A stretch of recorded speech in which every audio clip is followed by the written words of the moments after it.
जी अस्सलाम वालेकुम। ACCA का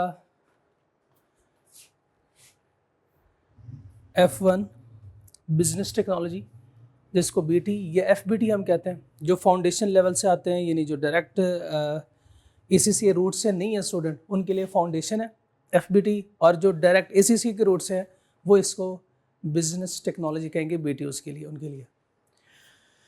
इस सब्जेक्ट में सर हमने क्या डिस्कस करना है और आज का लेक्चर हमारा कैसा होगा? आज का लेक्चर हमारा एक इंट्रोडक्टरी लेक्चर होगा, जिसमें हम कॉन्सेप्ट बेसिकली कम और प्लानिंग ज़्यादा डिस्कस करेंगे सब्जेक्ट के मुतालिक पहले, और इसके बाद बाकी किस तरह इसको लेके चलना है, हमारे क्या प्लानिंग होगी थ्रू आउट द सेशन, तो वो सारी चीज़ें हम इसमें डिस्कस करेंगे। प्लस इस सब्जेक्ट के बारे में भी डिस्कशन होगी, ये नहीं कि इसको छोड़ दें, ताकि आज के में जो हम डिस्कशन भी करें और प्लस जो चैप्टर या कॉन्सेप्ट हम शुरू करें उसके साथ उसकी कनेक्टिविटी बेसिकली बिजनेस की, उसको भी अंडरस्टैंड करें। चलें जी, अल्लाह के पाक 99 नाम से शुरू करते हैं। सबसे पहले इंस्ट्रक्टर इंट्रोडक्शन। मेरा नाम आतिफ फारूक है और ये मेरे बारे में आप देख सकते हैं। देख रहे हैं स्टूडेंट, हमारा ये साथ ना सिर्फ BT तक रहेगा, बल्कि आगे जाके F4 में भी इंशाल्लाह मुलाकात होगी। जी वापस आए, बस मेरे बारे में इतना ही, बाकी कुछ जानना चाहते हैं तो बाद में। मेनली हमारे लिए इंपॉर्टेंट क्या है? Subject introduction. सब्जेक्ट का नाम क्या है? Business technology. इससे पहले कभी जिंदगी में आपने लफ्ज बिजनेस सुना हो? फलां शख्स बिजनेस कर रहा है, ये बिजनेस कर रहा है, वो बिजनेस कर रहा है, ये भी एक बिजनेस है, ये भी एक बिजनेस है। तो बिजनेस किसे कहते हैं? बिजनेस किसे कहते हैं? लफ्जी तर्जुमा तो इसका कारोबार है, ऐसा ही है ना? लफ्जी तर्जुमा इसका कारोबार। होता क्या है इस बिजनेस में? जी कोई आइडिया? अच्छा, ये अकाउंटिंग की डेफिनेशन आपको याद है? अकाउंटिंग वाली, बहुत अच्छे, बिल्कुल ठीक है। मैं एक्सपेक्ट वैसा नहीं कर रहा था, लेकिन बहुत अच्छा। चले, बिजनेस तो हमें समझ आ गया कि ये बिजनेस है, लेकिन कुछ ऐसे बिजनेसेस भी होते हैं जिसमें हमारा मकसद, हमारी इंटेंशन जो है वो प्रॉफिट अर्न करना नहीं होती। होते हैं ऐसे कोई बिजनेस, यानी हम बिजनेस तो कर रहे हैं, हम कोई कारोबार कर रहे हैं, लेकिन कोई प्रॉफिट अर्न नहीं कर रहे। हाँ, ये भी, इसको भी आपने नाम दिया है नॉन प्रॉफिट ऑर्गेनाइजेशन, ऐसे ही है ना? ठीक है, ये है बिजनेस। सर इस सब्जेक्ट में सिर्फ हम क्या यही पढ़ेंगे कि प्रॉफिट कैसे कमाना है? नो, इसका नाम बिजनेस है, इसका नाम बिजनेस जरूर है, लेकिन इसमें पढ़ना और भी बहुत कुछ है। इसमें बिजनेस को स्टार्टअप कैसे करना है, कौन कौन सी सर बिजनेसेस होंगे, इसके अलावा बिजनेस में होते कौन लोग हैं, बिजनेस के साथ जितने भी रिलेशंस है वो भी डिस्कस करेंगे। बिजनेस की हम अकाउंटिंग भी यहां पे पढ़ेंगे, सीखेंगे। वैसे तो आप अकाउंटिंग में पढ़ चुके हैं, लेकिन बेसिक अकाउंटिंग है, बिजनेस के साथ जो एसोसिएटेड है वो इसमें देखेंगे हम। उसके बाद ऑर्गेनाइजेशन, ये दोनों डिफरेंट टर्म्स हैं, ये दोनों डिफरेंट टर्म्स हैं। जब हम ये डिस्कस करेंगे तब मैं दोनों के डेफिनेशन भी दिखाऊंगा आपको, दोनों के डेफिनेशन भी डिफरेंट है, और फिर इसके बाद इसको कंबाइन करेंगे। लेकिन हम तो पढ़ रहे हैं अभी सब्जेक्ट ओरिएंटेशन, सब्जेक्ट के बारे में थोड़ा बहुत। ये सब्जेक्ट बेसिकली थ्योरेटिकल नेचर का सब्जेक्ट है। सर अभी आपने कहा कि हम इसमें अकाउंटिंग के कॉन्सेप्ट भी डिस्कस, हाँ अकाउंटिंग भी देखेंगे, लेकिन वो भी थ्योरेटिकल देखेंगे हम, क्योंकि अकाउंटिंग अगर मैं पढ़ाता तो आप FA1 में शायद MA1 में बैठे होते, लेकिन यह है F1। इसमें हम अकाउंटिंग भी थ्योरी के स्टाइल में पढ़ेंगे। सर इसमें और क्या कुछ है? इसमें इकोनॉमिक्स भी है, इकोनॉमिक्स का सब्जेक्ट भी है। सर हमारे तो पूरे ACCA में नहीं है, लेकिन हाँ यहां पे है, क्योंकि इकोनॉमिक्स इसके लिए जरूरी है, इसके लिए जरूरी है। तो वो डिफरेंट एनालिसिस पढ़ेंगे, डिफरेंट थ्योरीज जो है वो इकोनॉमिक्स की, वो भी इसमें पढ़ेंगे। प्लस सर इसमें और क्या कुछ है? ऑडिट भी है, मोस्ट इंटरेस्टिंग, इसमें ऑडिट भी है, इसमें फ्रॉड रिस्क फैक्टर्स भी है, और ना सिर्फ ये, इसमें एक्सटर्नल वर्ल्ड को भी हम डिस्कस करेंगे। ये सब्जेक्ट जो थ्योरी का सब्जेक्ट है, ये जस्ट हमने इसको पढ़ना नहीं है, यानी ऐसे नहीं है, आ जाए तशरीफ रखें, कि जस्ट हम इसको रीड करें ये सब्जेक्ट हमें आ जाएगा, बल्कि आगे फ्यूचर में भी हर एक पॉइंट पे ये हमारे काम आएगा। और मैं आपको बताता हूं कि ये F1 नहीं लिखा हुआ, ये कहता है कि मैं तो बड़ा भाई हूं किसका, F4, उसके बाद F8, फिर आगे आपका SBL, यानी यहां से ये रूट हो गए, इधर भी है, ये कॉन्सेप्ट आपके इधर भी होंगे और ये कॉन्सेप्ट आपके इधर भी होंगे। अकाउंटिंग के था ही कॉन्सेप्ट, लेकिन अकाउंटिंग कॉन्सेप्ट चूंकि आप पढ़ चुके हैं तो मैं इसलिए कहता हूं इसके लिए पहले अकाउंटिंग शर्त है, इसके लिए पहले अकाउंटिंग शर्त है, और इन सब्जेक्ट्स के लिए ये शर्त है। क्या आपको इसकी अंडरस्टैंडिंग हो? क्लियर ये बात समझ आ गई?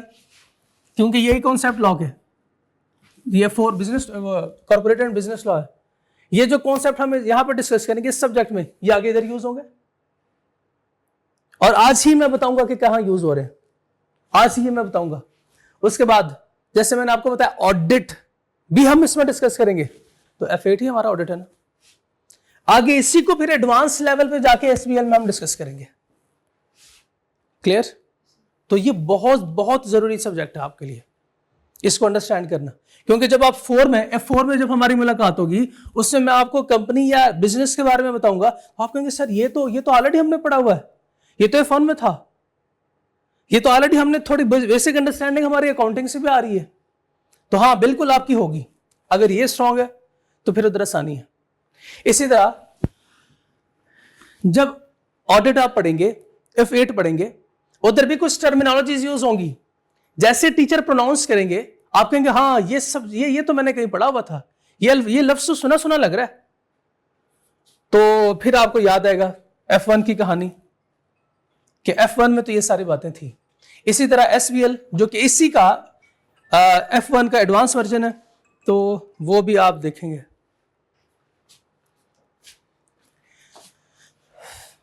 ओके, नेक्स्ट मेथडोलॉजी आपके लिए जरूरी है, ये आपके लिए जरूरी है। नेक्स्ट आपके लिए जरूरी है बिजनेस एंड टेक्नोलॉजी। मैंने आपको बताया अगर आप डायरेक्ट ACCA के रूट से आ रहे हैं तो BT, और फाउंडेशन के स्टूडेंट हैं तो आपके लिए है FBT। ये था थोड़ा बहुत सब्जेक्ट के हवाले से। अब नेक्स्ट, अच्छा मेथडोलॉजी करते हैं, इसके बाद फिर एग्जाम स्ट्रक्चर की तरफ आते हैं। सर हम इसको कैसे लेके चलेंगे थ्रू आउट द सेशन, कैसे लेके चलें, आप कैसे पसंद करते हैं बताएं? पढ़ना पढ़ाना कैसे पसंद करते हैं आप? ट्रेडिशनल तरीका, पुराना नहीं हो गया ज्यादा? जी ओके, और क्या पसंद क्या करते हैं? पता है मैं आपसे क्यों पूछ रहा हूं? मैं इसलिए पूछ रहा हूं ताकि मैं ये देख सकूं कि आपने इससे पहले F1, FA1, MA1, FA2, MA2 ये चारों पेपर पढ़े होंगे आपने। डायरेक्ट है, ठीक है, डायरेक्ट नहीं है। अच्छा, तो मैं बेसिकली आपसे ये पूछना चाहता हूं कि आप कहां से उठ के आ रहे हैं, मैं ये जानना चाहता हूं कि आपने कैसे पढ़ा हुआ है अभी।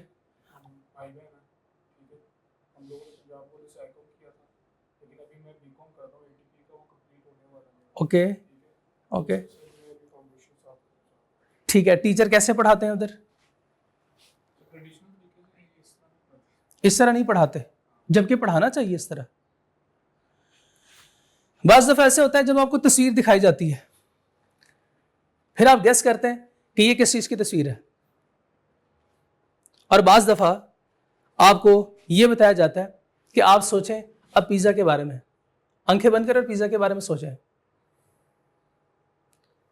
और जब पिज्जा के बारे में सोचते हैं तो क्या ध्यान में आता है? पिज्जा सिर्फ ध्यान में नहीं आता, उसकी तस्वीर जब बनती है तो आपको पता है ये मजमुआ है किन चीजों का? बिरयानी की प्लेट आपके सामने रखी है, हाँ, उसमें बोटियां भी होंगी, उसमें बहुत कुछ होगा। पहले पढ़ाया जाता था कि जस्ट आपको वो प्रोजेक्टर पे डिस्प्ले करते हैं, कंप्लीट टेक्स्ट होता है, आप इस टेक्स्ट को रीड करते हैं और बस खत्म कहानी, जाओ जाके अपने घर में पढ़ो, ऐसे होता है। ACCA में ये स्ट्रक्चर बिल्कुल फ्लॉप है। इस तरह के प्रोफेशनल स्टडीज में ये स्ट्रक्चर फ्लॉप है। यहां पे अगर आपने प्रैक्टिस नहीं की साथ, यहां पे अगर आपने आज का काम आज नहीं किया तो फिर आप कल को जाके नहीं कर सकते। अगर मैं आपको बताऊं कि इसके कितने चैप्टर्स हैं तो आप यकीन नहीं करेंगे। आप स्टडी हब में जाके देखेंगे तो 31 चैप्टर है, 31 चैप्टर्स। इतनी शायद किताब होगी 31 चैप्टर की, तो ऐसे ही है ना, इतनी किताब होगी नहीं। किताब मोटी जरूर है इतनी बड़ी, लेकिन उसमें जो कॉन्सेप्ट लिखे हुए हैं वो बहुत डिटेल्ड में। हमने उस तरह नहीं पढ़ना जिस तरह ट्रेडिशनल वे में आता है कि डिस्प्ले करो, वो सारे बताओ, अब ठीक है चलो आप जाके पढ़ लो घर और बैठ के याद करो। इस पेपर को आपने हरगिज याद नहीं करना। याद करने बैठेंगे तो इंशाल्लाह अगले साल कहीं जाके आधी किताब याद होगी, फिर जो है वो 2 साल बाद फिर मुलाकात होगी, आप कहेंगे सर अब याद हो गई किताब, अब मैं जाके पेपर दे आऊं। और आपका साथ वाला 3 महीने में मेरे से तावीज लेके जाके पेपर दे के आएगा और वो पास हो जाएगा। Business technology, business and technology आपका ACCA का वाहिद पेपर है जिसको आपने याद नहीं करना। अदरवाइज मेरी भी आदत है, मैं क्लास में ही पेपर याद करवाता हूं। जब ये 4 में मुलाकात होगी तो आप देखेंगे मैं एज इट इज जो किताब में मेरे नोट्स में लिखा होगा वो मैं 100% याद करवाऊंगा, जबकि BT में यह काम मैं नहीं करूंगा।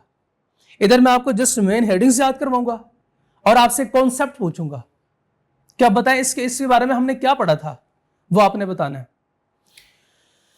कोई इसमें रॉकेट साइंस नहीं है, कोई बहुत ज्यादा इसमें डीप बातें नहीं होंगी, जस्ट ये ओवरव्यू है ऑफ सर्टेन टॉपिक्स।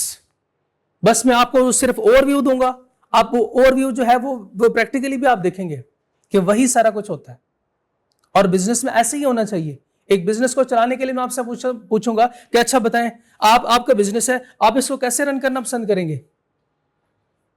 और वही जो आप एक सक्सेसफुल बिजनेस के बारे में सोच सकते हैं, वही सारी बातें आपके नोट्स में या आपके स्टडी हब में जो रिसोर्सेज आपकी जितने भी उसमें लिखे होंगे। तो अगेन मैं आपसे कहता हूं आपने इसको याद करने की कोशिश नहीं करनी, ठीक है सर? वो तो हम वैसे भी नहीं करते, है ना जी। अच्छा, एग्जाम स्ट्रक्चर की तरफ आते हैं। ये हमारा पेपर आ जाए, एग्जाम कंप्यूटर बेस्ड एग्जाम है ना, CBE कंप्यूटर बेस्ड एग्जाम। और कितने घंटे का ये पेपर होता है? 2 घंटे का, 2 आवर्स का पेपर होता है।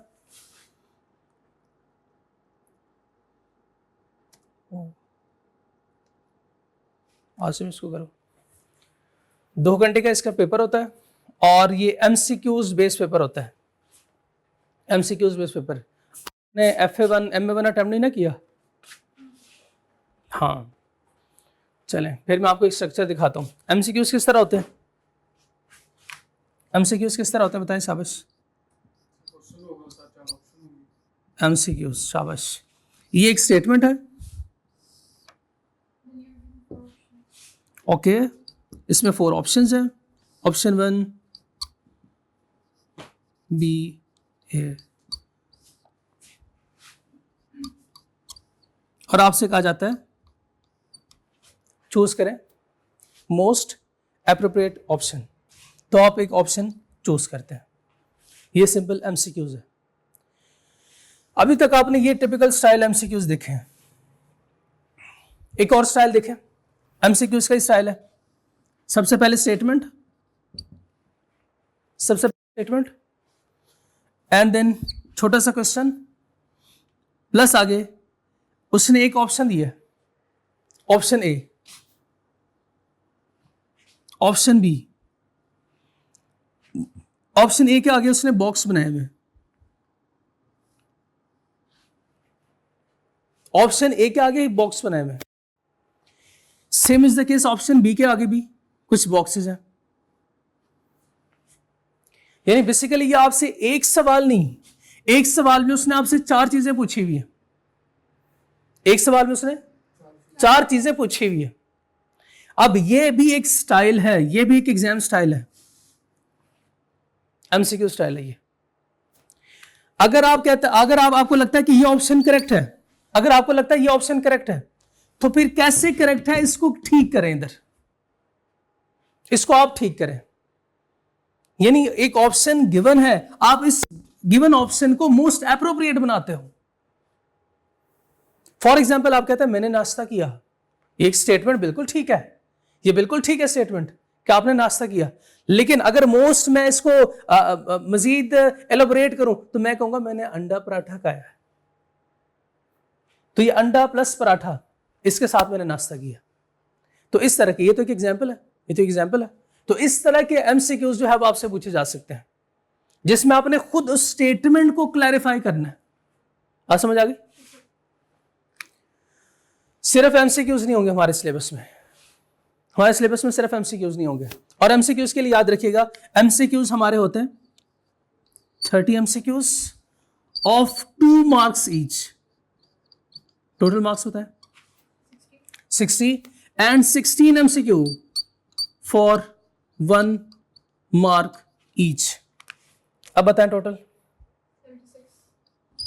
ये हो जाएगा 60, 16, 70,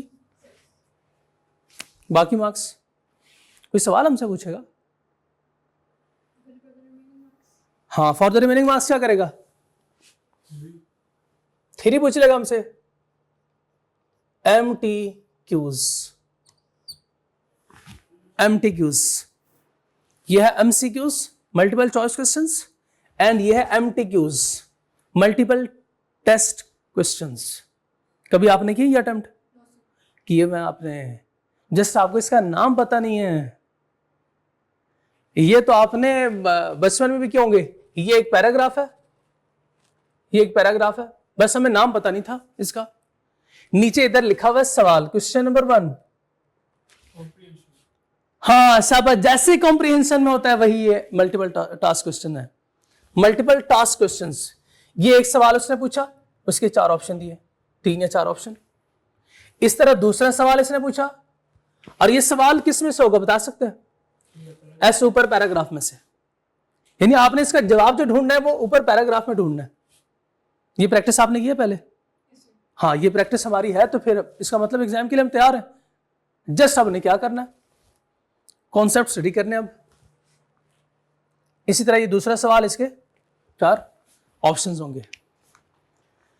ये टोटल कितने सवाल होंगे?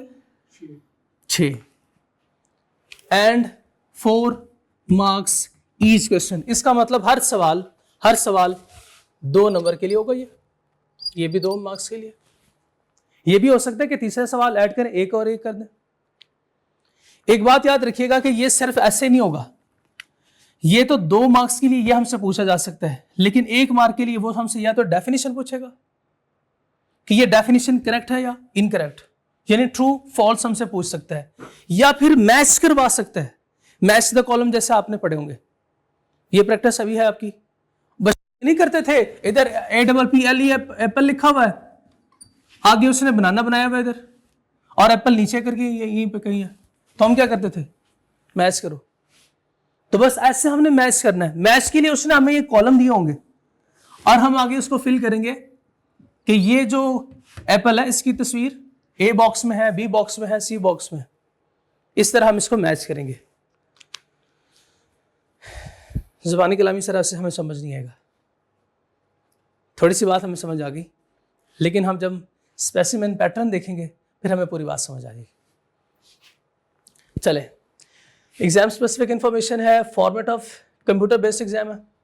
कॉम्पोनेंट देखें, 30 compulsory objective test questions 2 marks each, जो कि बनते हैं टोटल मार्क्स 60। 16 कंपल्सरी, इसका मतलब सारे सवाल हमारे कंपल्सरी हैं। Objective test question of 1 mark each, and 6 सवाल और होंगे ऑफ 4 मार्क्स ईच। टोटल कितने मार्क्स बनते हैं? 60 plus 16 plus 24, total marks 100। Time allowed 2 घंटे का एक पेपर होगा। सवाल टोटल कितने हैं देखें जरा,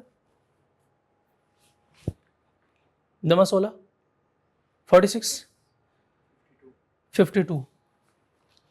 52 क्वेश्चन के लिए हमारे पास 120 मिनट्स हैं। करें जरा एक एमसीक्यू के लिए कितना ड्यूरेशन है, डिवाइड करें 120 2.3 मिनट्स।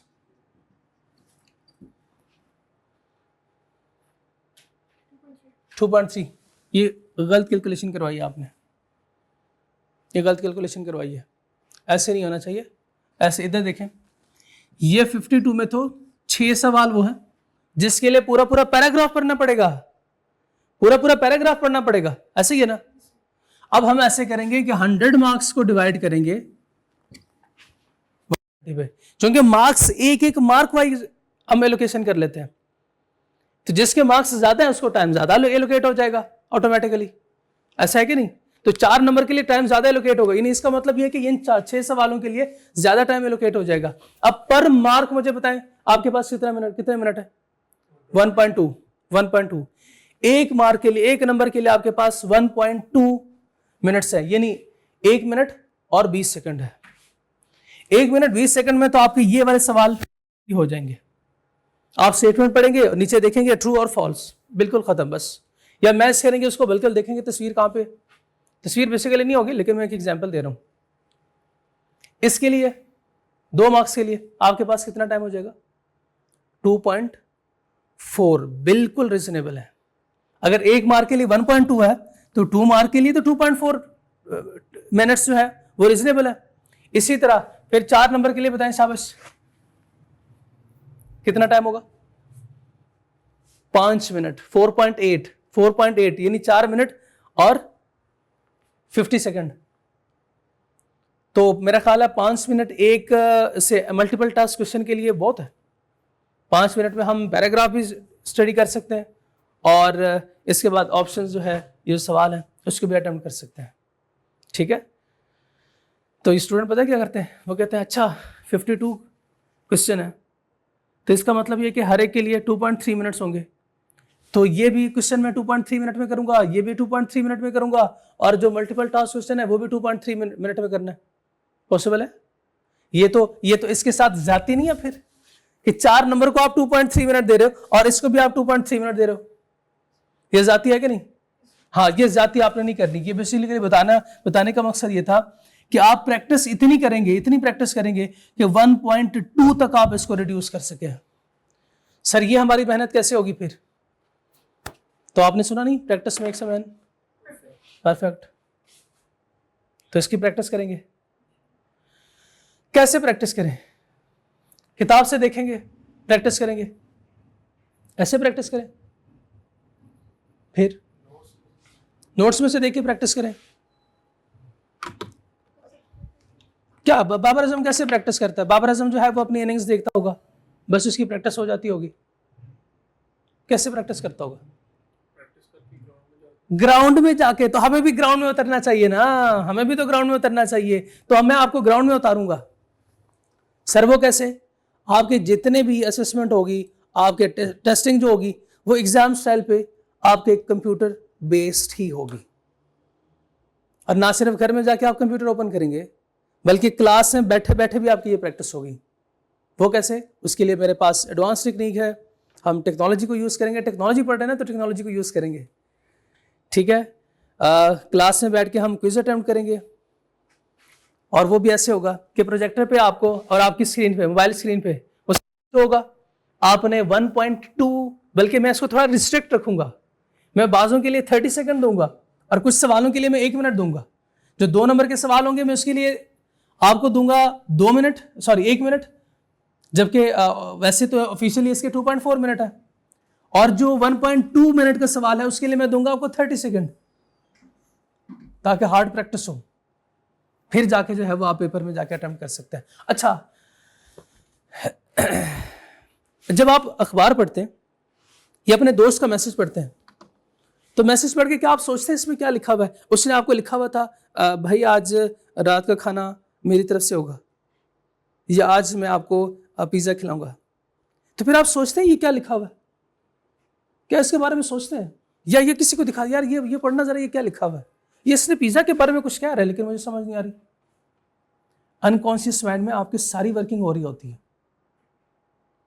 अनकॉन्शियस माइंड में सारी वर्किंग हो रही होती है। हम भी ऐसी प्रैक्टिस करेंगे ताकि जो भी चैप्टर है या जितने भी कॉन्सेप्ट हमारे अनकॉन्शियस माइंड में हो, जैसे हम उसको देखें ऑटोमेटिकली वो आगे आ जाए, कॉन्शियस माइंड आ जाए, और फिर ऑपरेशन शुरू। हाँ ये तो मैंने पढ़ा हुआ था और इस कॉन्सेप्ट का ये मतलब है। तो हमने ऐसी प्रैक्टिस करनी है। ठीक, तैयार है? एग्जाम स्ट्रक्चर देखें। 6 मेन सिलेबस एरिया कौन सा है वो आपके आने से पहले मैंने बता दिया। 2 mark questions will usually comprise the following ABCD। May ask you to select 2 correct answer from a choice of 4, यानी एक से ज्यादा भी हो सकते हैं, 2 भी आपसे पूछ सकते हैं। 1 mark question will usually comprise the following, A या B में से कोई सेलेक्ट करें, या ट्रू और false. Each 4 mark multiple task question will be split into 2 or more parts। जैसे वो आप देख सकते हैं क्वेश्चन नंबर 1, क्वेश्चन नंबर 2, तो टास्क 1, टास्क 2, टास्क 3 भी हो सकता है।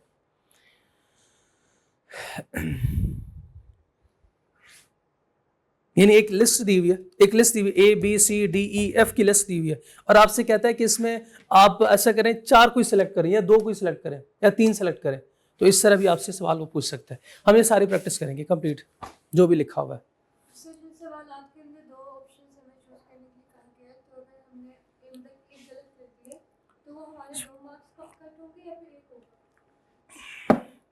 अगर 2 नंबर के लिए सवाल है और एक ऑप्शन आपने सेलेक्ट किया, या 2 सेलेक्ट किए लेकिन एक सही है एक गलत है, आधा नंबर मिलेगा आपको, जो सही है उसका नंबर मिलेगा।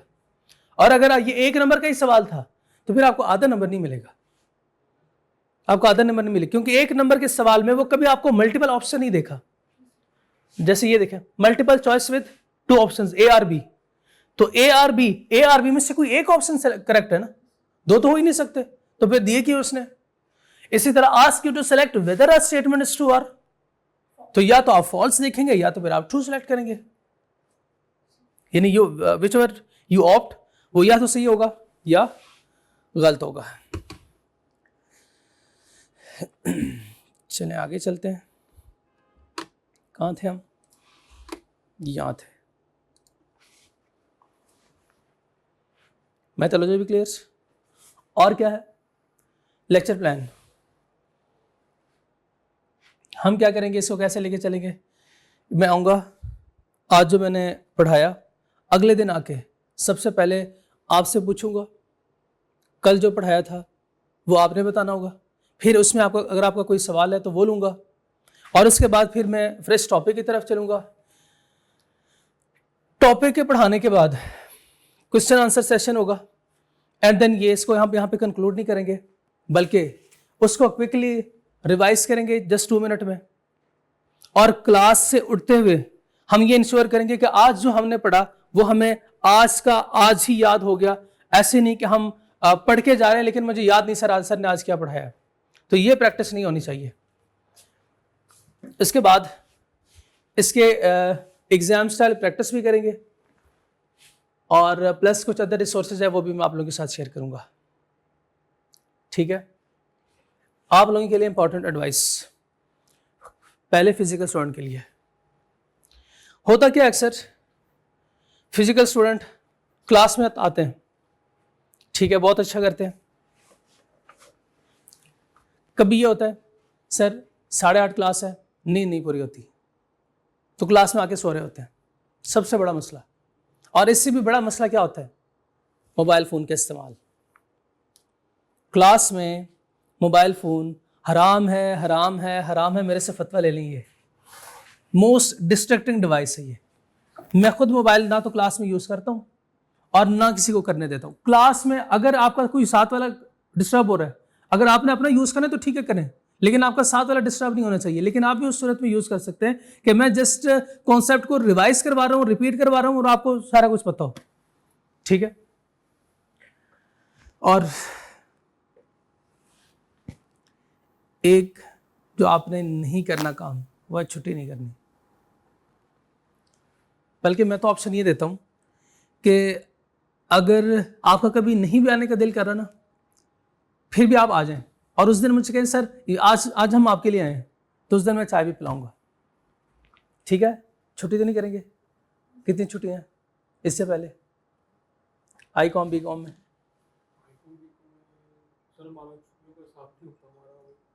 नहीं,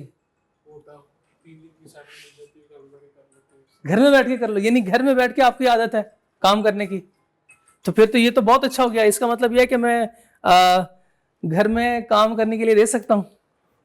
बहुत अच्छी बात है, बहुत अच्छी बात है। ठीक है, छुट्टी नहीं करेंगे तो पास होंगे। और अगर ये देख रहे हैं ना, ये बेंच खाली है, आप उधर जाके लेट भी सकते हैं।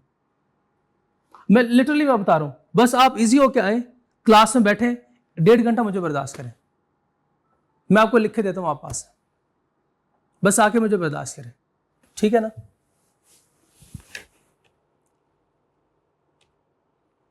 स्टडी रिसोर्सेज, भाई किसका पेपर है? मेरा, आपका या एसीसी का? तीनों का?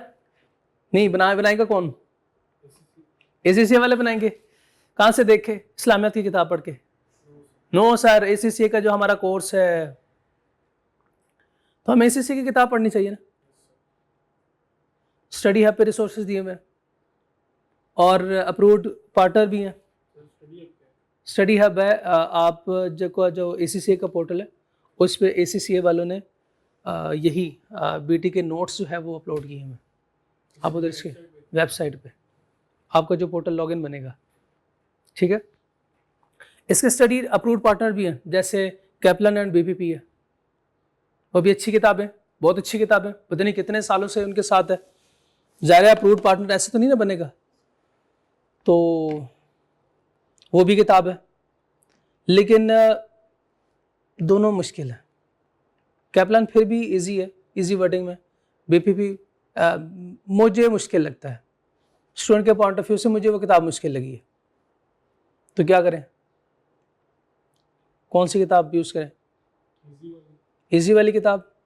और अगर इजी कोई ना हो तो फिर क्या करेंगे? ये हुई ना बात, फिर मैं किस लिए हूँ, किस लिए फीस दी हुई है? मैं अपने नोट्स दूंगा आपको, वैसे नोट्स होंगे कि जैसे जैसे आप रीड करेंगे उसको, मैंने आपको जैसे पहले बताया, आपको सोचने की जरूरत नहीं पड़ेगी, आपको सोचने की जरूरत नहीं पड़ेगी। मैं नहीं चाहता कि वो टेंशन आप लें, वो जो काम आपका है वो आप करें, वो जस्ट इसको अंडरस्टैंड करना, इसको अंडरस्टैंड करना आपका काम है। बस आपको इसको अंडरस्टैंड करें, ना कि इस मुश्किल में पढ़ें कि इस लाइन का मतलब क्या है, इस लफ्ज का मतलब क्या है। आप डिक्शनरी खोलें और गूगल करें, आप जीपीटी से पूछें, तो ये सारी चीज का काम आपने नहीं करने। ये वो एक्स्ट्रा एक्टिविटी आपकी जो जस्ट आपका टाइम जाया करेगी, ठीक है। तो ये हेडेक मेरा, आपका काम एक है, कॉन्सेप्ट को रिवाइज करना, उसको अंडरस्टैंड करना, जस्ट क्लियर है। तो स्टडी रिसोर्सेज हमारे अपने होंगे और वो मैं आपको प्रोवाइड करूंगा।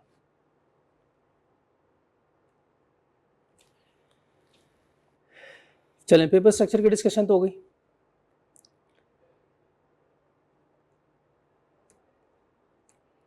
ये है कंप्लीट मेथडोलॉजी, जैसे मैंने बताया लेक्चर नंबर वो लिखा हुआ है और कॉन्सेप्ट्स जो मैंने आज पढ़ाने हैं वो सारे उधर लिखे हुए हैं, प्लस रेफरेंस में दूंगा। अगर आप स्टडी हब देखना चाहें तो स्टडी हब के भी रेफरेंसेस होंगे, अगर आप कोई दूसरी किताब देखना चाहें तो वो आपने खुद देखनी है, ठीक है। मैं स्टडी हब और जो स्टडी गाइड ICCA ने अपलोड किया है, तो वो स्टडी गाइड का भी रेफरेंस होगा, ठीक है। वो सारी चीज़ें मैं आपको बताऊंगा लेक्चर के दौरान, प्लस मैं आपको होम असाइनमेंट भी दूंगा।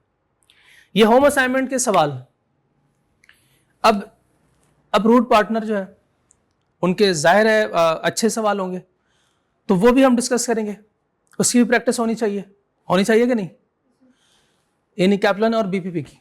इसी तरह स्टडी हब पे जितने भी रिसोर्सेज हैं उसकी भी प्रैक्टिस होनी चाहिए। हमारे पास तो प्रैक्टिस मटेरियल जितना ज्यादा होगा उतनी हमारी ज्यादा प्रैक्टिस होगी, और जितनी ज्यादा प्रैक्टिस होगी उतने हमारे पासिंग के चांसेस ज्यादा होंगे, परसेंटेज बढ़ जाएगी। कॉन्सेप्ट को डिस्कस करूंगा, पहले मैं ओवरव्यू दूंगा, अगले दिन आके उसको फ्रेश कॉन्सेप्ट को एक्सप्लेन करूंगा, फिर क्वेश्चन एंड आंसर सेशन होगा। यहाँ पे कहानी खत्म नहीं होगी, फिर क्विक रिवीजन इन 2 मिनट्स। सेल्फ एवेल्यूएशन टेस्ट, मुझे कैसे पता चलेगा आपको ये कॉन्सेप्ट समझ आ गया? कौन? क्लास टेस्ट जो वीकली वो करेगा, यानी हफ्ते बाद मुझे पता चलेगा आपका ये जो पहले दिन मैंने कॉन्सेप्ट पढ़ाया था वो वीक है। बताएं शाबाश, कैसे? बिल्कुल डेली टेस्ट होगा। ये डेली टेस्ट कैसे होगा ये मैं आपसे क्लास में आके पूछूंगा। ये एक डेली टेस्ट हो गया। और दूसरा ये क्या एग्जाम लेवल की तैयारी हम कर रहे हैं वो टेस्ट ये होगा। एक तो क्लास टेस्ट होगा, प्लस में क्लास में भी एक टेस्ट लूंगा। जैसे मैंने आपको बताया प्रोजेक्टर पर डिस्प्ले करूंगा, आपकी स्क्रीन पे भी आपको रिजल्ट शो हो रहा होगा। एंड ऐसे नहीं, ऐसे मजा नहीं आता टेस्ट का, ऐसे मजा नहीं आता। अब कंपटीशन टफ है, कोलिजन भी नहीं कर सकते आप दोनों, ठीक है? Using advance technique Mentimeter. उसके बाद फिर एमसीक्यूज की डिस्कशन भी होगी और प्लस अदर कुछ रिसोर्सेज हैं वो भी आप लोगों के साथ में शेयर करूंगा, ठीक है? जिसको मैं नाम देता हूँ गोल्डन स्टेटमेंट्स। सर क्या है ये गोल्डन स्टेटमेंट्स? आज के लेक्चर में जो मेन बातें वो मैं आपको मैसेज करूंगा।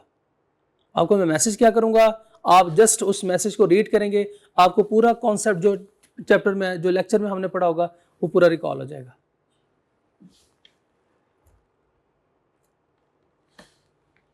Services you will get smooth and timely syllabus coverage, real world cases example. देखिए कोई भी कॉन्सेप्ट जो है वो हमें समझ आ तो जाएगा लेकिन वक्ती तौर पे होगा, क्योंकि ह्यूमन रिटेंशन पावर, जो रिटेंशन पावर है वो 100 दिन नहीं है और ना ये 100 घंटे हैं, जस्ट 100 मिनट है। उसके बाद फिर भूल जाती है हमें बातें या भूलना शुरू हो जाती हैं। जैसे जैसे नए कॉन्सेप्ट आएंगे तो वो पुराने जो है वो भूलते जाएंगे फिर, लेकिन इसको रिकॉल हम करेंगे डिफरेंट रियल एग्जाम्पल के साथ। पास्ट पेपर एमसीक्यूज की प्रैक्टिस होगी। मेंटीमीटर ये मैंने आपको बता दिया, ये मैं कोशिश करूंगा ये भी आपको दे सकूं। Mind maps 1 page graphical summary, यानी पूरे दरिया को मैं कुछ में बंद करूंगा, पूरे चैप्टर को मैं 1 पेज पे समरी फॉर्म में आप लोगों के साथ शेयर करूंगा।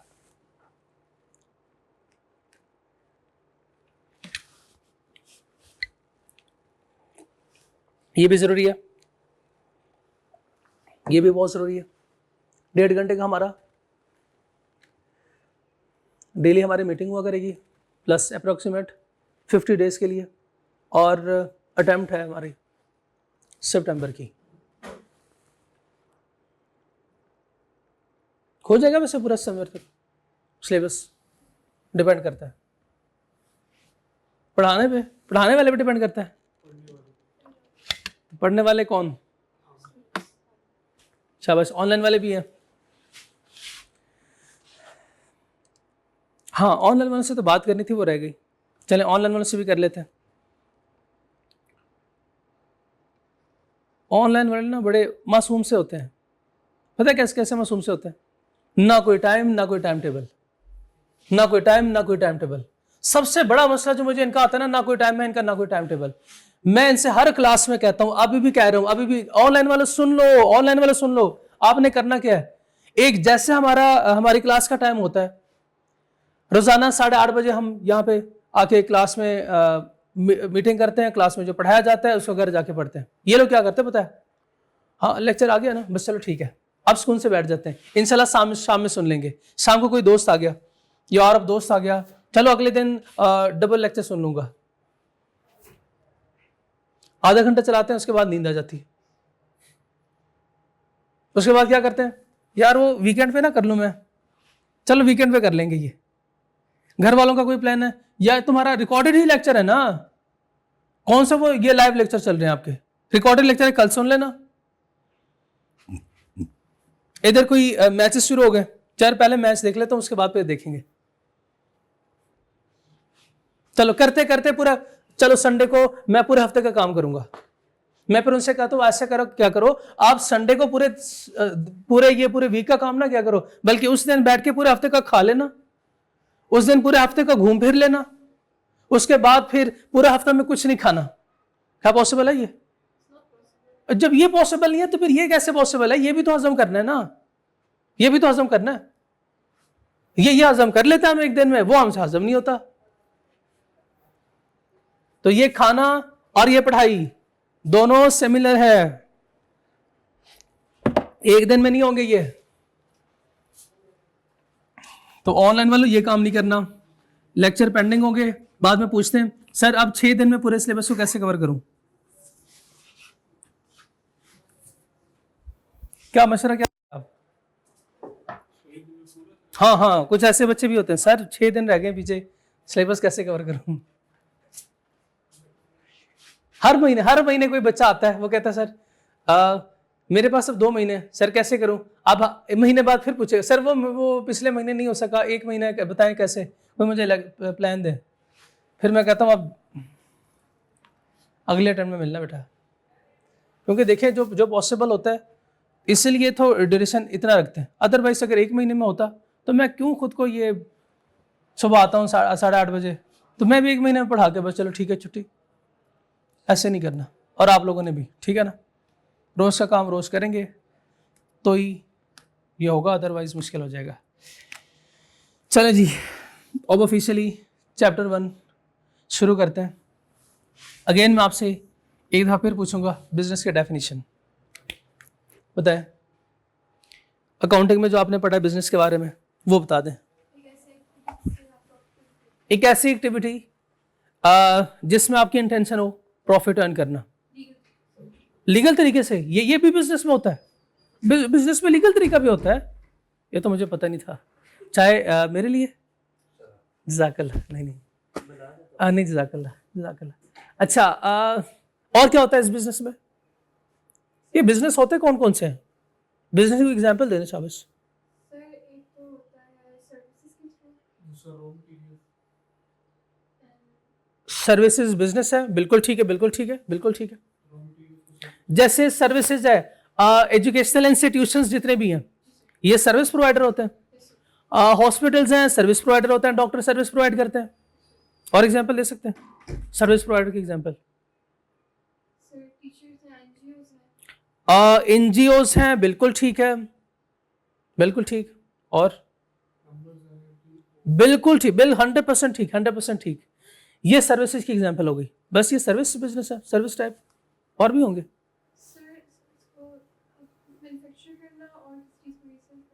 मैन्युफैक्चर करना, यानी आप ट्रेडिंग बिजनेस की बात भी कर रहे हैं और मैन्युफैक्चरिंग बिजनेस की बात कर रहे हैं। ट्रेडिंग में क्या होता है? हाँ शाबाश, सेल परचेज, एक हाथ लेना और एक हाथ देना, आगे सेल करना। और मैन्युफैक्चरिंग में क्या होता है? हाँ, रॉ मटेरियल परचेज करते हैं, उसको प्रोसेस करते हैं, यानी इनपुट को हम आउटपुट में कन्वर्ट करते हैं। शाबाश, अब इनपुट को आउटपुट में कन्वर्ट करके कोई एग्जांपल दे दें। ठीक है, वुड को लेते हैं एज अ रॉ मटेरियल, या कोई खरीदना है तो हम उसे कहेंगे वो लकड़ी पड़ी हुई है जाके ले जाओ और ना खुद ही बना लेना, बिल्कुल बनाना ना, फर्नीचर बनाना है तो खुद ही बना लो। और भाई नई शादी हो तो उनको क्या काम है, और खुद ही करते रहेंगे सारा दिन, टाइम पास भी होता रहेगा। हाँ भाई आसिम,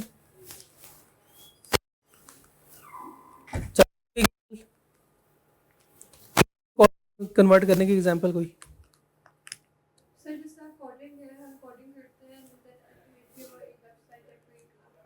बिल्कुल ठीक है, 100% ठीक। सर जितने भी चीजें हमें नजर आ रही हैं, ये रॉ मटेरियल फॉर्म में होती हैं। जो बनी बनाई चीजें जितने भी पास में हमें नजर आ रही है, ये सारी की सारी रॉ मटेरियल फॉर्म में होती है पहले। इसके बाद इसको प्रोसेस करते हैं, इस पे काम होता है, देन जाके ये फिनिश गुड या फिर वर्किंग कंडीशंस में लेके आते हैं इसको। ऐसा ही है, इसको फिर आगे बेचेंगे तो ये क्या है? बिजनेस है, ये बिजनेस है। बिजनेस का मेन पर्पस, मेन ऑब्जेक्टिव क्या होता है? प्रॉफिट अर्न करना, वेल्थ जनरेट करना, पैसे कमाना। और ऑर्गेनाइजेशन किसे कहते हैं? ऑर्गेनाइजेशन, इदारा, ये तो लफ्जी तर्जुमा है।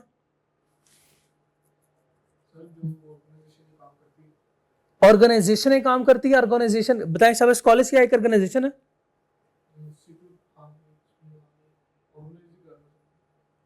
ऑर्गेनाइजेशन का मतलब ऑर्गेनाइज करना है किसी चीज को। घर एक ऑर्गेनाइजेशन है,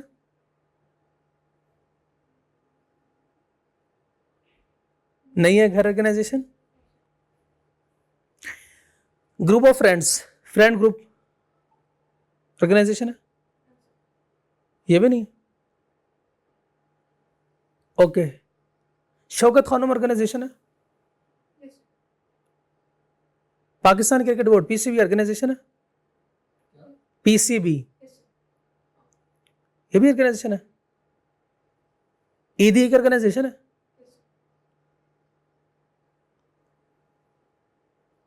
एक बंदा दुकान में एक शख्स बैठा हुआ है, क्या ये ऑर्गेनाइजेशन है?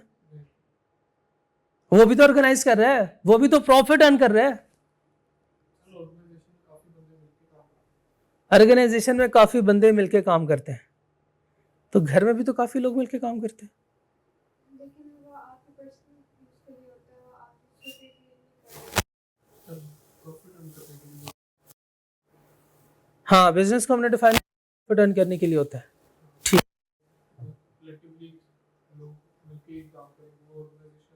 एक ही तरफ फोकस करते हैं। ओके, इन मेन फोकस इनका होता है, मेन गोल है वेल्थ या प्रॉफिट जनरेट करना, वेल्थ या प्रॉफिट अर्न करना, जनरेटिंग प्रॉफिट इनका ऑब्जेक्टिव होता है। और ये आप कह रहे हैं कि ये होता है ग्रुप ऑफ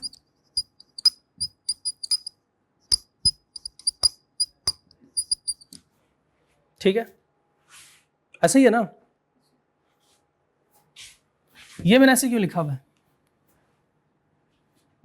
इधर भी कुछ होगा और इधर भी कुछ होगा। अगर ये प्रॉफिट ओरिएंटेड होता है तो क्या कोई दूसरा ऐसे बिजनेस नहीं हो सकते जिनका मोटिव प्रॉफिट अर्न करना नहीं होता? नॉट फॉर प्रॉफिट ऑर्गेनाइजेशन, क्या इसमें नंबर ऑफ पीपल ज्यादा नहीं होते? इससे भी तो लोगों की तादाद ज्यादा होती है, लेकिन इनका ऑब्जेक्टिव क्या होता है? प्रॉफिट अर्न करना नहीं, सोसाइटी को सर्व करना, for welfare and wellbeing of society ये लोग काम कर रहे होते हैं। ये भी ग्रुप ऑफ पीपल है। अब इन दोनों टर्म्स को इंडिविजुअली हम डिफाइन करेंगे, उसके बाद फिर बिजनेस ऑर्गेनाइजेशन को डिफाइन करेंगे। ठीक है, business refer to an organisation. अब ऑर्गेनाइजेशन फिर आ गया, ऑर्गेनाइजेशन हमें पता नहीं है सर, चलो फिर ऑर्गेनाइजेशन पहले देख ले। Organisation refers to a structured group of people, structured group of peoples. अब स्ट्रक्चर्ड से क्या मुराद है? स्ट्रक्चर्ड से क्या मुराद है बताएं शाबाश। एक निजाम के तहत जो एक सिस्टमेटिक वे में आप ये कहना चाह रहे हैं, एक सिस्टमेटिक वे में ये काम कर रहे हो, उसकी एग्जांपल दे दें।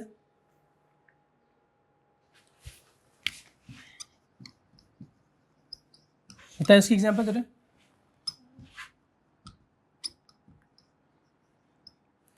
PAL के साथ है ना, हमेशा मेरी ये स्पेलिंग गलत होती है।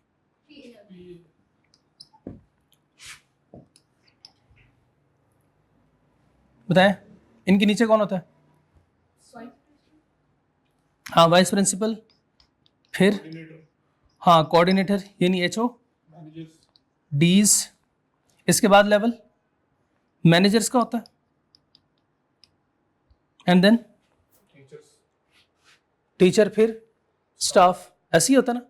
बताइए ये हायरार्की, ये स्ट्रक्चर्ड एक प्रोसेस है क्या नहीं? तो ये है क्या है? ऑर्गेनाइजेशन। एक स्ट्रक्चर्ड ऑर्गेनाइजेशन है, ग्रुप ऑफ पीपल है working collectively towards common goals. बताएं शाबाश, कॉमन गोल्स क्या होंगे? एक ही मकसद। प्रिंसिपल साहब का मकसद क्या है? प्रॉफिट अर्न करना नहीं। मैं तो एक्सपेक्ट कर रहा था आप कहेंगे सर प्रॉफिट अर्न करना। नहीं, इनका मकसद प्रॉफिट अर्न करना नहीं होता, इनका मकसद होता है टू एजुकेट पीपल। शाबाश। और टीचर्स का? हाँ, कॉमन गोल ये है, कॉमन गोल। मोटिव प्रॉफिट अर्न करना होता है, लेकिन एक कॉमन गोल है, टू एजुकेट पीपल। शाबाश। और objective coordinated through defined responsibility and procedures. बताएं शाबाश, पूरे एक एजुकेशन में किसी भी इदारे में ये सारे कवानीन ये पहले से प्री डिफाइंड होते हैं कि नहीं? प्री डिटरमिन होते हैं कि नहीं? बताएं सबको पता होता है कि नहीं? जैसे ही जिस इदारे में आप जाते हैं सबसे पहले ऊपर लिखा होता है इंपॉर्टेंट इंस्ट्रक्शंस। ये आप पढ़े, ये हमारे सारे क्या है? टर्म्स एंड कंडीशंस है। अगर आपने यहां पे काम करना है तो इन सारे असूलों को, इन सारे टर्म्स एंड कंडीशन को फॉलो करना पड़ेगा। तो ये है ऑर्गेनाइजेशन की छोटे से definition. Can be businesses non profits. Businesses को आप कहते हैं कि सर ये तो प्रॉफिट ऑर्गेनाइजेशन होते हैं, बिल्कुल ठीक है, मैंने लिख दिया। इसका मतलब ये नॉन प्रॉफिट ऑर्गेनाइजेशन भी कुछ होंगे। हाँ, ये बेसिकली चूंकि आपको इस लेवल तक नहीं पता होता कि बिजनेसेस की फर्दर दो टाइप है, प्रॉफिट एंड नॉन प्रॉफिट, तो इसलिए मैंने भी इसको अभी बच्चा समझ के नॉन प्रॉफिट अलग से लिख दिया। ठीक है। गवर्नमेंट बॉडीज एग्जाम्पल देने शाबाश। गवर्नमेंट बॉडीज वो आपदा सबसे बड़ी एग्जाम्पल है, शाबाश। और पाकिस्तान आर्मी, बिल्कुल ठीक है। और शाबाश। गवर्नमेंट के हॉस्पिटल्स, गवर्नमेंट के इंस्टीट्यूशंस, यूनिवर्सिटीज, ऐसे ना करें, एजुकेशनल इंस्टीट्यूशंस और कम्युनिटी ग्रुप्स। कम्युनिटी बोले तो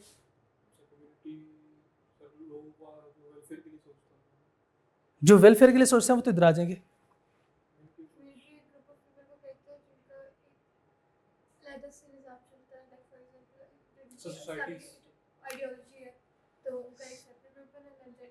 हाँ, हम मुझे साथ साथ एग्जाम्पल भी देते रहे जो रियल लाइफ में आपने देखा हो कि ये कम्युनिटी बनी हुई है। सिंगर्स की अपनी कम्युनिटी हो सकती है, शाबाश। और मैं चाहता हूं कि आप वो एग्जांपल देना, वो एग्जांपल दे जिसको मैं आगे लेके चल सकूं और मैं आपको बताऊं कि ये एक स्ट्रक्चर्ड वे है। देखें, आपने कभी देखा है, आपने कभी सुना है नान भाई एसोसिएशन पाकिस्तान में?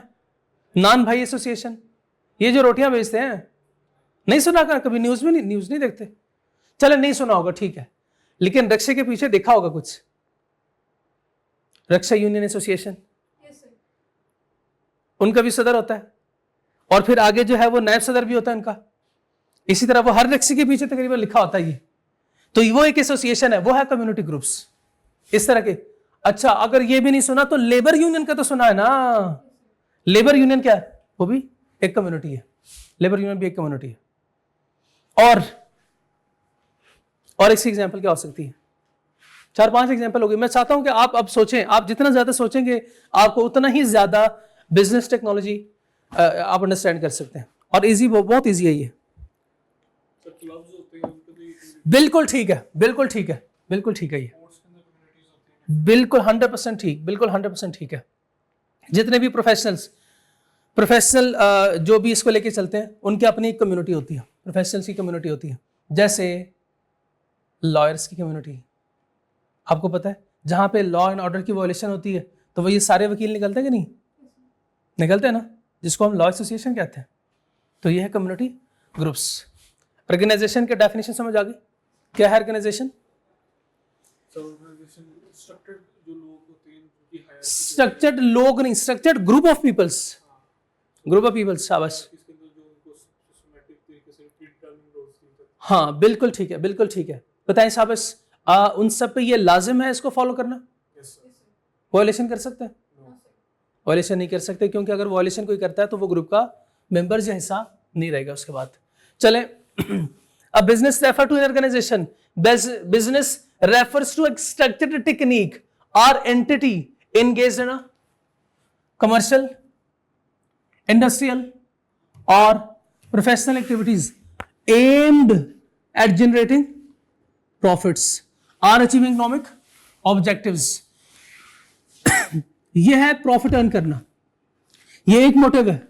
ये दूसरा मोटिव है, अचीविंग इकोनॉमिक ऑब्जेक्टिव्स कौन से होते हैं? इकोनॉमिक ऑब्जेक्टिव्स इकोनॉमिक्स से पढ़ेंगे, जब इसका इकोनॉमिक्स का पोर्शन हम पढ़ेंगे। Economic objectives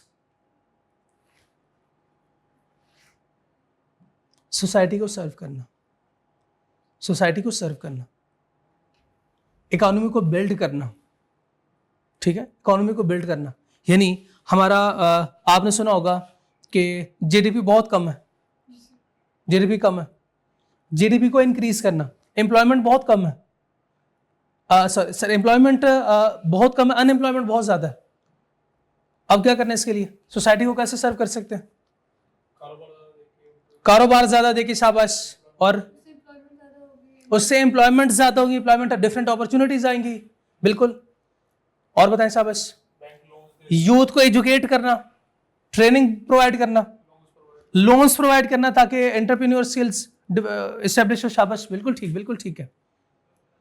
it involves producing goods, offering services or trading products typically with the purpose of satisfying consumer needs, creating and contributing to, economic growth. ये भी आ गया और ये भी इधर आ गया। बिजनेस एंड ऑर्गेनाइजेशन, हमें दो टर्म्स क्लियर कि बिजनेस में हम क्या करते हैं और ऑर्गेनाइजेशन किसे कहते हैं। अब नेक्स्ट हम चलते हैं बिजनेस ऑर्गेनाइजेशन की तरफ। आप देखें, अगर हम बिजनेस और ऑर्गेनाइजेशन दोनों के डेफिनेशन को मिला लें तो ये डेफिनेशन बनेगी। Business organisation is a arrangement, arrangement किसे कहते हैं? तरतीब, शाबाश, ऑर्डर में, ऑर्डर। सोशल मीन्स समाजी बोले तो, सोसाइटल बोले तो इसमें लोग होते हैं, शाबाश। Structured for people to work towards a common goal, ये किसकी डेफिनेशन थी? ये किसकी डेफिनेशन थी? ऑर्गेनाइजेशन की डेफिनेशन थी, शाबाश। ये अरेंजमेंट ऑर्गेनाइजेशन की है ना। For controlled performance, for controlled performance, system and procedures in place to ensure groups goals are achieved, किसके डेफिनेशन में था ये? बताएं शाबाश। बिजनेस के डेफिनेशन में आपने ये लाइन पढ़ी है या ऑर्गेनाइजेशन के डेफिनेशन में? शाबाश, ऑर्गेनाइजेशन में। Of collective goals, organisations are defined by their goals, for example educate student, जैसे आपने उधर बताया। लेकिन यहां पे बिजनेस कहीं पे है नहीं, बिजनेस तो कहीं पे है नहीं। ढूंढे इधर, बिजनेस ढूंढे। ऑर्गेनाइजेशन के डेफिनेशन तो है पर बिजनेस के डेफिनेशन नहीं है, अब ढूंढे।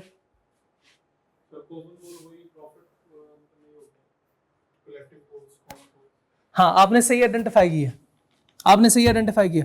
अगर ये प्रॉफिट ओरिएंटेड बिजनेस है तो इनका कॉमन गोल क्या होगा? प्रॉफिट अर्न करना, शाबाश। अगर ये नॉट फॉर प्रॉफिट है तो वेलफेयर के लिए काम करना इनका कॉमन गोल होगा। ठीक है, हमें डेफिनेशन समझ आ गई। परफॉर्मेंस के साथ लफ्ज लिखा हुआ है कंट्रोल्ड, बता सकते हैं क्यों?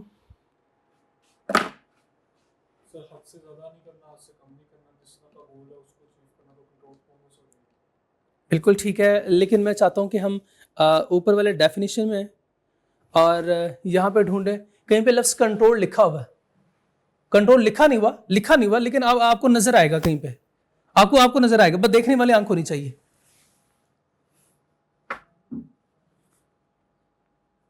देखने वाली आंख होनी चाहिए। सर, अगर वो टाइप है सर्टेन बिजनेस की, अगर वो सिर्फ गुड्स प्रोड्यूस करती है तो वो कंट्रोल परफॉर्मेंस है। दूसरा बिजनेस है अगर वो ऑफरिंग सर्विस प्रोवाइड करता है, लेकिन सर्विस प्रोवाइड करने वाला गुड्स प्रोड्यूस ही कर सकता है, तो वो परफॉर्मेंस को कंट्रोल कर रहा है, एक लिमिट में रह। आप किसी एम्प्लॉय को कैसे कंट्रोल करोगे? उसको सर्टेन पॉलिसीज का बता के उसके प्रीडिटरमाइंड सर वो रोज दे के रिस्पांसिबिलिटीज, तो वो देखें ढूंढे, अब वो ढूंढे। सर वो क्लियरली डिफाइंड, शाबाश, ये है clearly defined rules, responsibility and procedures, ताकि वो अपनी औकात से बाहर ना जाए। औकात से बाहर जाने का मतलब यह है कि जो हमने उससे बताया है उसके ऐन मुताबिक वो काम करें। क्योंकि हमारा फॉर एग्जांपल गोल है प्रॉफिट अर्न करना, लेकिन वो कहते सर देखें इतने गरीब हैं लोग, तो हम वेलफेयर के लिए कोई काम नहीं कर सकते, हम कोई वॉलंटरी एक्ट नहीं कर सकते। मैं उससे कहूँगा ये मैंने जो बिजनेस शुरू किया है ये इसके लिए नहीं किया, मेरा मकसद, मेरा ऑब्जेक्टिव क्या है? प्रॉफिट अर्न करना, या मेरा ऑब्जेक्टिव है लोगों को, सोसाइटी को सर्व करना। वो कहते सर ये अच्छा बिजनेस है, क्यों ना इसको हम बिजनेस स्ट्रक्चर में ले आए, क्यों ना हम इसको प्रॉफिट ओरिएंटेड बनाएं। मैंने कहा भाई अल्लाह ने मुझे बहुत पैसे दिए हैं, मुझे ज़रूरत नहीं है। लेकिन वो क्या करता है कि वो कहता नहीं सर इस प्रोजेक्ट को ऐसे डिज़ाइन कर लेते हैं ताकि हमें पैसे भी अर्न हो। मैंने कहा भाई मुझे नहीं चाहिए, तो बताएं उसका गोल डिफरेंट है कि नहीं? उसका गोल डिफरेंट है, शाबाश। डिफरेंट गोल के साथ क्या उसकी परफॉर्मेंस इफेक्ट होगी? बहुत ज़्यादा इफेक्ट होगी। ना सिर्फ उसकी, बल्कि अगर वो ग्रुप लीडर हुआ तो सारा सिस्टम पूरे ग्रुप की तबाही फेर देगा वो। तो इसलिए लफ्ज कंट्रोल लिखा हुआ ये बहुत जरूरी है, बहुत जरूरी है, बहुत जरूरी है ये लफ्ज कंट्रोल लिखना। इसके इसके इसके बगैर ये डेफिनेशन शायद अधूरी थी, कंट्रोल परफॉर्मेंस के बगैर ये डेफिनेशन अधूरी थी। ठीक है, इसकी जरूरत क्यों पड़ी, इसकी जरूरत क्यों पड़ी, बेसिकली बिजनेस ऑर्गेनाइजेशन की जरूरत क्यों पड़ी हमें? वो इसलिए क्योंकि काम तो बहुत सारे लोग कर रहे थे। एक छोटी सी दुकान में एक बंदा बैठ के, मिस्टर ए, ये दुकान चला रहा था। क्या हम इसको कह सकते हैं ये बिजनेस ऑर्गेनाइजेशन है? क्यों नहीं कह सकते? इसका मोटिव प्रॉफिट अर्न करना है, तो बिजनेस तो हुआ। सर उसकी मर्जी है, वो वेलफेयर भी दे दे कुछ चीजें। हाँ वो ठीक है, ठीक है, दोनों सूरत में चाहे नॉट फॉर प्रॉफिट हो चाहे प्रॉफिट हो, बिजनेस तो है, बिजनेस है ना, बिजनेस है। बिजनेस ऑर्गेनाइजेशन है कि नहीं? क्यों? ऑर्गेनाइजेशन कैसे बनती है? शाबाश, ग्रुप ऑफ पीपल। ये क्या ग्रुप ऑफ पीपल है? नो, ये है सोल प्रोप्राइटर। शाबाश, ये मुश्किल लफ्ज़ मुझे पता लेकिन आपने बता दिया। यह है सोल प्रोप्राइटर। पता है क्या, ये इसको नहीं चाहिए कि अपने बिजनेस को एक्सपेंड करें? इसको चाहिए ना अपने बिजनेस को एक्सपेंड करें। ये अकेला बंदा इस बिजनेस को चला सकता है, छोटी दुकान है, इस दुकान को चला सकता है। लेकिन अगर अपने बिजनेस को ये एक्सपेंड करता है, फॉर एग्जांपल ये है KFC।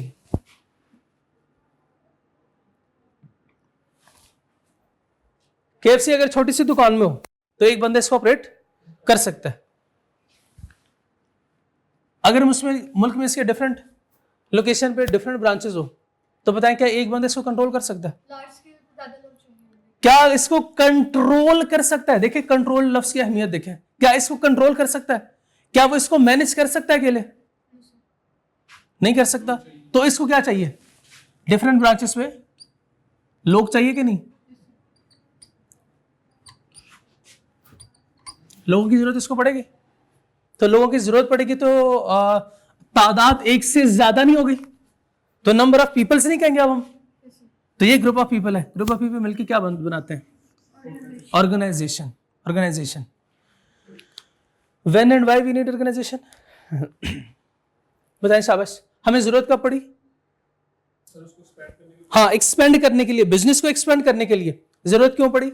स्मॉल स्केल से लार्ज स्केल आने लार्ज स्केल में आने के लिए, क्योंकि हम इसको खुद से अब कंट्रोल नहीं कर सकते। अब हमें क्या करना पड़ेगा प्रॉफिट ज्यादा अर्न करना है। साहब? ज्यादा प्रॉफिट अर्न करने के लिए हमें शेयर करना पड़ेगा। ये अपना बिजनेस शेयर करना पड़ेगा। शेयर का हरगिज मतलब ये नहीं है उसको इनको पार्टनर बनाएंगे। इसका मतलब यह है कि बिजनेस का कंट्रोल किसी और के हाथ में देंगे। बिजनेस का हाँ मैनेजमेंट बेसिकली कोई और करेगा। अच्छा, ये सारा आपको पता है, मैं इसलिए नहीं बताता, मैं आपसे निकलवाना चाहता हूँ और आपका फीडबैक अच्छा है, शाबाश। Why do we need organization? Organizations enable people to share skills and knowledge. इधर आए बताएं शाबाश। शेयर स्किल्स एंड नॉलेज कैसे? ना उधर नहीं देखना, ना उधर नहीं देखना, उधर नहीं देखना। ऑनलाइन वाले भी देखो, इधर मेरी तरफ देख रहे हैं। सर स्किल्स एंड नॉलेज के लिए क्यों करना? ये कैसे? Organisation enable people to share skills and knowledge. Organizations enable people to share skills and knowledge. Sir वो क्योंकि लोग ज्यादा KFC तो वाला ना, वो एक सोल यूनिट के अंदर वो एक नंबर ऑफ वर्कर्स या जो भी बना रहा था। अब ज्यादा लोग हैं तो उसके ज्यादा लोग इस पास जाएगी, उसकी वजह से शेयर होगी। शाबाश, बिल्कुल ठीक है। हमारा काम क्या है? बिजनेस को बढ़ाना, बिजनेस को बढ़ा रहे हैं। लेकिन इस बिजनेस में हो क्या रहा है? प्रॉफिट ये बिजनेस है किस चीज का? बर्गर्स का, फूड का। हाँ शाबाश, फास्ट फूड का बिजनेस है। बना कौन रहा था? पहले सिर्फ हम ही बना रहे थे, अब बताएं शाबाश, जब कोई दूसरा बंदा आएगा, बाकी लोग आएंगे, हम बिजनेस को एक्सपेंड करेंगे, तो क्या उन सारों को हमारी रेसिपी का पता है? सबको सिखाएंगे, स्किल्स शेयर करेंगे। नहीं पता ना, तो क्या करना पड़ेगा? पहले उनको सिखाना पड़ेगा। शेयर करेंगे और एक्सपर्टीज एंड स्किल्स। तो ये है share skills and knowledge. Share skills and knowledge. Specialise, हाँ सर्टन स्टैंडर्ड पे आना। अच्छा मुझे बताएं, हम ऐसे कर लेते हैं कि जो मार्केट से जो है वो वेल नोन जो लोग हैं ना उनको उठा लेते हैं, मार्केट में जिनकी रेपुटेशन बहुत अच्छी है, मार्केट में जिनकी रेपुटेशन बहुत अच्छी है। एग्जांपल दे सकते हैं किसकी रेपुटेशन अच्छी है? मंशा भाषा। हाँ, उनकी रेपुटेशन बहुत अच्छी है। और सर किस लिहाज से? कारोबार के लिहाज से जो मैनेज उनके लिए हाँ, अगला मेरा सवाल ये था, अगला मेरा सवाल ये था। चलें, और आप बताएं ना जिनकी रेपुटेशन अच्छी है, जिनकी रेपुटेशन अच्छी है। अब जो पब्लिक फिगर है, सेल बाबा रिलीजियस पैकेजेस के बारे में। हाँ बिल्कुल ठीक है। और बताएं। सर टीचर्स हैं जिनकी रेपुटेशन अच्छी है। रेपुटेशन टीचर की बहुत अच्छी है, शाबाश। और बताएं। बाबर आजम। बाबर आजम की रेपुटेशन बहुत अच्छी है माशाल्लाह, बहुत। और बताएं, शाबाश। इनको मार्केट से उठाते हैं, इनको मार्केट से उठाते हैं और KFC के एक ब्रांच में इनको लगा देते हैं। भाई बनाओ बर्गर। अब डिफरेंट बैकग्राउंड से। नहीं उसका, हाँ उससे नहीं उठा सकते। हम ये कहेंगे भाई जिसका काम उसी को साजे। हम हर किसी को नहीं पकड़ सकते कि आ जाओ भाई आप करो ये काम, आप ये काम करो। स्पेशलाइज का मतलब ये है कि जो स्पेसिफिक पर्संस हैं उस फील्ड के मुताबिक उनको ले आओ और इनको क्या करो, एजुकेट करना, इनको एजुकेट करो। ये स्पेशलाइज पहले होना चाहिए था, स्पेशलाइज पहले होना चाहिए था कि आप मखसूस बंदे को मार्केट से, मार्केट कंसंट्रेशन है ना, तो मार्केट से वो उठाएं वो बंदे और उनको उनके साथ वो स्किल्स शेयर करें, वो नॉलेज शेयर करें, वो फार्मूला, वो रेसिपी जो आपके पास है वो उनके साथ डिस्कस करें कि हम ये लेस का पैकेट ऐसे बनाते हैं। आपने बहुत ट्राई किया होगा घर में भी, लेकिन वैसे जो लेस का टेस्ट है वो नहीं आया, कभी वैसे नहीं बना। बल्कि घर में तो कोई भी चीज ट्राई करते हैं वैसे नहीं बनती जैसे बाहर होती है। स्पेशलाइज होती है उनकी रेसिपी के हिसाब से। उनकी रेसिपी पेटेंट हुई होती है और सारा उनका सीक्रेट रेसिपी। नहीं कभी वैसे ट्राई किया आपने? घर में वही चीज बना रहे हो, बाहर से खाते हैं इसका टेस्ट और होता है, घर में बनाते हैं तो उसका टेस्ट ऐसे नहीं। अगर आपको बता भी दें फिर भी मेरा ख्याल है शायद नहीं बनता उस तरह। रिसोर्सेज तो घर में ज्यादा है, घर में चूंकि हाइजेनिक फूड बनता है तो इस वजह से हाइजेनिक हमें पसंद नहीं आता। Share skills and knowledge, this enable people to perform task and achieve set targets. Achieve set targets बताएं। शाबाश, KFC ने टारगेट सेट किए होंगे, बताएं वो टारगेट्स बताएं। सेल्स का टारगेट सेट क्या होगा? शाबाश, बहुत अच्छे बहुत अच्छे बहुत अच्छे, शाबाश। और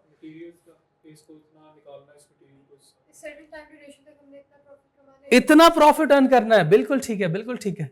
and they may not have able to do on their own. Knowledge can also be shared between all the people with in organization. ये लिखा हुआ है, this enable people to perform task and achieve set target. इसके बाद पढ़े which they may not have been able to do on their own. ये किसकी बात हो रही है? जो लोग हमने हायर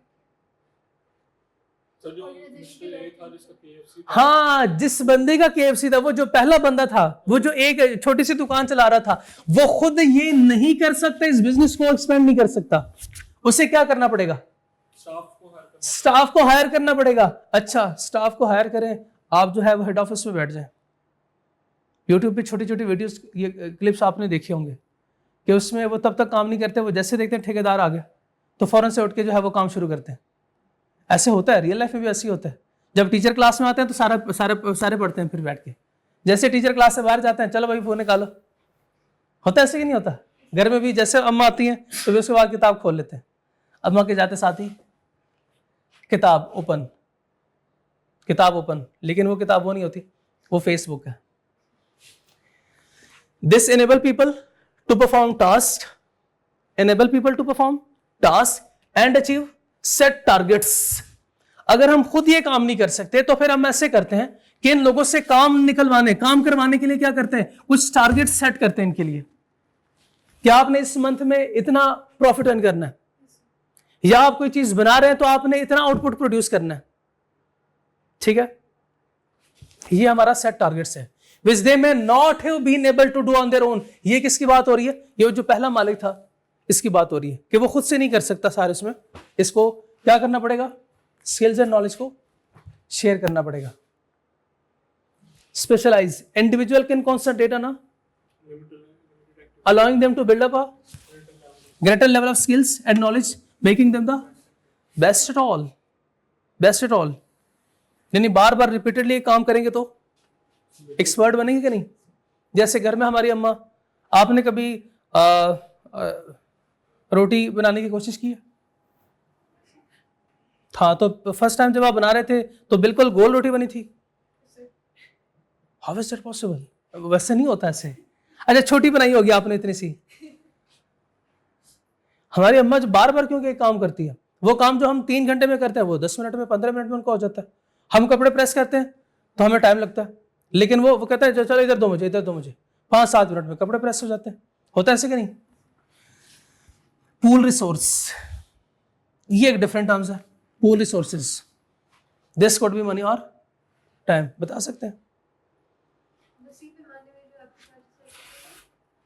पूल रिसोर्स? सर अगर हमने ब्रांचेस बढ़ाई है तो हमने टाइम को इन्वेस्ट किया, तो जब वो टाइम इन्वेस्ट हो गया तो हमसे प्रॉफिट जनरेट होगा, तो वो हमें रिसोर्सेज हमारे पूल होंगे, मनी में। किस हद तक बात ठीक है, किस हद तक बात ठीक है, लेकिन मैं आज नहीं बताऊंगा, बस आज इतना काफ़ी था।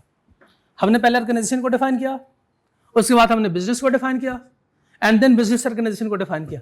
ऑर्गेनाइजेशन क्या है? हाँ, नो, सिर्फ ग्रुप ऑफ पीपल नहीं, स्ट्रक्चर्ड ग्रुप ऑफ पीपल्स है ये। हाँ, शाबाश, रोल्स एंड रिस्पॉन्सिबिलिटी इनकी प्री डिटरमिन है। हाँ, और इनका ऑब्जेक्ट, शाबाश, बिल्कुल ठीक है, बिल्कुल ठीक है। और बिजनेस बताएं? लीगल एंटिटी जो प्रॉफिट के लिए काम करती है। ठीक है, बिजनेस की डेफिनेशन जैसे आपने ऑर्गेनाइजेशन की डेफिनेशन बताई, इस तरह बिजनेस की डेफिनेशन बताएं। बिजनेस इज एन ऑर्गेनाइजेशन, इनका क्या होता है? कॉमन गोल, शाबाश, common goal to earn profit या फॉर वेलफेयर ऑफ सोसाइटी, बिल्कुल ठीक है, दोनों हो सकते हैं। और भी था, वो था जैसे गवर्नमेंट इंस्टीट्यूशंस हैं, जैसे स्कूल एंड कॉलेजेस हैं, बिल्कुल ठीक है। और बिजनेस ऑर्गेनाइजेशन की डेफिनेशन बताएं। बिजनेस ऑर्गेनाइजेशन के अंदर ये है कि जो स्ट्रक्चर्ड ग्रुप ऑफ पीपल जो कि प्री डिटरमिन्ड रोल्स के अंदर होते हैं, कॉमन गोल की तरफ काम करते हैं। नहीं, मैं वो एक लफ्ज आप जो स्किप कर गए, जो बहुत मेन इसमें लफ्ज है, एक कंट्रोल्ड परफॉर्मेंस। इसके जो की टर्म्स है ना, वो ये है सोशल अरेंजमेंट और ये control performance and common goals, collective goals. Control performance and collective goals, ये 3 टर्म्स है इसमें की। जरूरत क्यों पड़ी इसकी? ऑर्गेनाइजेशंस बनाने की जरूरत क्यों पड़ी हमें? और नहीं, बिजनेस को बढ़ाने के लिए, बिजनेस को लार्ज स्केल के लिए, एक्सपेंशन के लिए बिजनेस के, इसके लिए हमें जरूरत पड़ी। तो बताएं क्या क्या करना पड़ेगा?